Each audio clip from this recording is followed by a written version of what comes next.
Good morning, Cattle Market News. Shaylee Stewart here with your Cattle Market News tip sheet, brought to you in part by DTN. Here to do what we always do and get you caught up in the cattle market. And just because last week was a shortened week for the Memorial Holiday weekend, do not underestimate the things in which last week accomplished. It was a big week for the market, you guys, and I want to talk to you about those specifics because there were some cues, there were some signals thrown out in the marketplace that could be really changing for the market moving forward. So let's get you caught up on that data. Let's talk about those specifics because I'm so excited. And so nevertheless, let's jump right into the report and get you caught up because I know time is precious. So starting at the top of the report, as we always do with your Friday to Friday livestock contract changes. Throughout the week last week, June live cattle gained $1.42. August live cattle gained $1.45.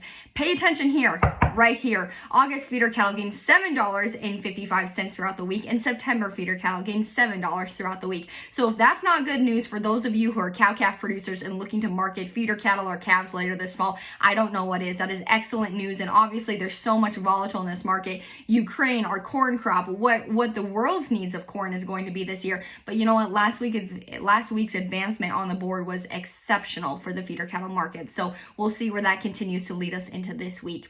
Moving right on into that fat cattle trade. Most of last week's business developed on Tuesday and Wednesday of the week. In the Southern Plains, live cattle traded for $1.34 to $1.4075, but mostly at $1.35, and that was considered $2 lower. In the Northern Plains last week, dress cattle traded for $2.19 to $2.25, mostly at $2.22, and that was considered $2 lower. And not only do prices matter, but also volume. So last week's volume of cash cattle equated to 84,397 head, of which 82% were committed for the nearby delivery and 18% were committed for the deferred delivery. Now brace yourself. This is where it gets interesting, this is where it's important, and this is where I'm going to highlight some really cool things about the market. Last week's slaughter was estimated at 603,000 head, and I know that you might flippantly say, well, what's so good about that, Shaylee? It's 603,000 head. We've had weeks of 680,000 head. You know, what's special about that? Remember, last week was a holiday shortened weekend, so given that the packers were able to process 603,000 head, if that is indeed true, which we will know in 2 weeks on the actual slaughter data report, that would be the largest Memorial Day week kill since 2011. That is huge. I know that we have record on feed numbers, but given the simple fact that we are processing cattle vigorously and that carcass weights are on the decline, that is so significant for the fat cattle market. And that could mean that maybe in the weeks and maybe in the months ahead, who's to say that the fat cattle market has to get significantly lower? Who's to say that, you know what, live cattle right now in the nearby and spot market are trading at $1.30, $1.32. Who's to say that it has to get cheaper than that? Who's to say, given that slaughters are aggressive, given that carcass weights are trending lower, that we can't maintain these levels and simply coast steady until we get into the fall where prices get stronger and demand gets greater and we see prices escalate? Who's to say? So nevertheless, I want to encourage you and I really want you to pay attention to carcass weights and slaughter data moving forward. Talking about slaughter data, get this morning I was running some numbers, and I love watching our beef cow slaughter right now because it is unprecedented. It is not like anything we've seen in decades, in generations, in years.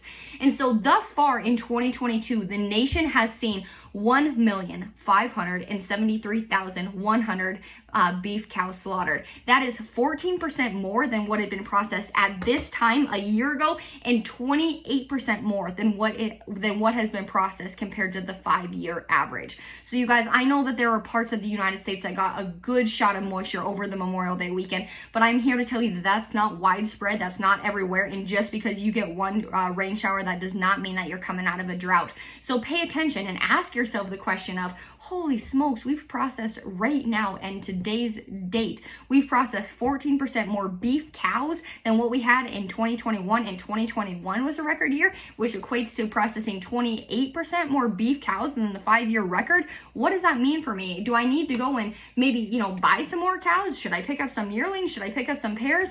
What do I need to do for this market? And regardless of what your answer is, and I know that some of you won't be able to do anything because feed is too much of a wild card, nevertheless, continue to run those questions, continue to run those thoughts thoughts through your mind, because the worst thing that you could do is not think about it and lose an opportunity. So nevertheless, we'll get back on track here, but I just had to share those two things with you because they're big, they're pivotal, and they're changing for our market. So continue to pay attention to them. Let's talk about box beef prices now. Last week, choice cuts averaged $267.22 up, which was up $3.17 from the previous week, and select cuts averaged $249.30 up $4.39 from the previous week. And last week's movement totaled 509 loads of cuts, grinds, and trim. Talking about carcass weight, something that we need to pay attention to.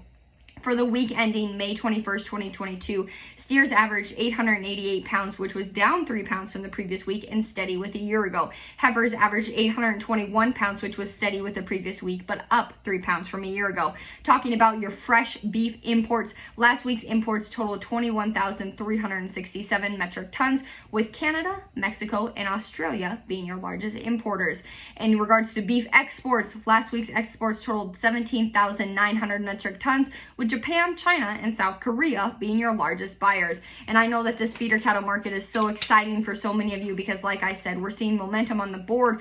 And you know what, corn is fickle right now, and I know it's hard for feedlots to really pencil cattle given that there's so much discrepancy of what could happen. But nevertheless, we're seeing interest in this market because they know what is going on with these beef cows and how they're being slaughtered, and how it's going to be significantly lower than what it was in years past. And so that means that they're going to have to get aggressive. And so right now, so much of the feeder cattle market comes down to timing, weather, and corn. And so that'll obviously be fun to watch in the weeks ahead, and especially in the next upcoming weeks when we see both Northern, Superior, and Western, I guess all three, have sales in not too long. So let's go ahead and talk about your feeder cattle prices of last week. We're just going to break it down for you by region. Last week, prices were considered anywhere from steady to $3 stronger, but just give me 2 seconds. It's opening here. But in your obviously, again, last week, your heavier weight feeders were seeing more interest than your lighter weights, but so many buyers are just picking up these cattle because they can now kick them right onto grass instead of having to hold them over into feedlots. So let's start off in your north central region, which is Montana, Wyoming, Colorado, North and South Dakota, Nebraska, and Iowa. Last week, your 600 to 700 pound steers in that region sold for $1.92, which was $8 stronger than the previous week. Your 700 to 800 pound steers sold for $1.75, which was $9 stronger than the previous week, and your 800 to 900 pound steers traded for $1.66, which was $8 stronger than the week before. Moving now into your south central region, which is New Mexico, Texas, Oklahoma, Kansas, and Missouri, your 500 to 600 pound steers traded for $1.83, which was $3 cheaper than the previous week. Your 600 to 700 pound steers traded for $1.70, which was $1 stronger than the week before, and your 700 to 800 pound steers traded for $1.56, which was $3 stronger than the previous week.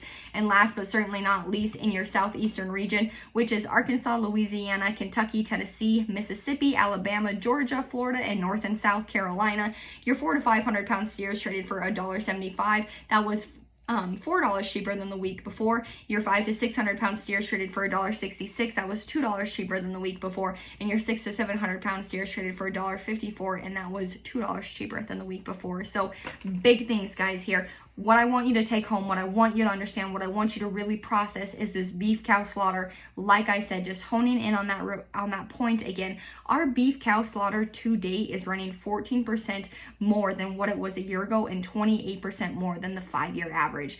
And if last week's beef slaughter holds true of the 603,000 head, that is the largest Memorial Day week slaughter that the market is seeing, since 2011. So some really big things there. Watch slaughter, watch carcass weights. This market is turning, and it's giving cues and it's giving signals. So pay attention. Shaylee Stewart here with your Cattle Market News Tip Sheet, brought to you in part by DTN.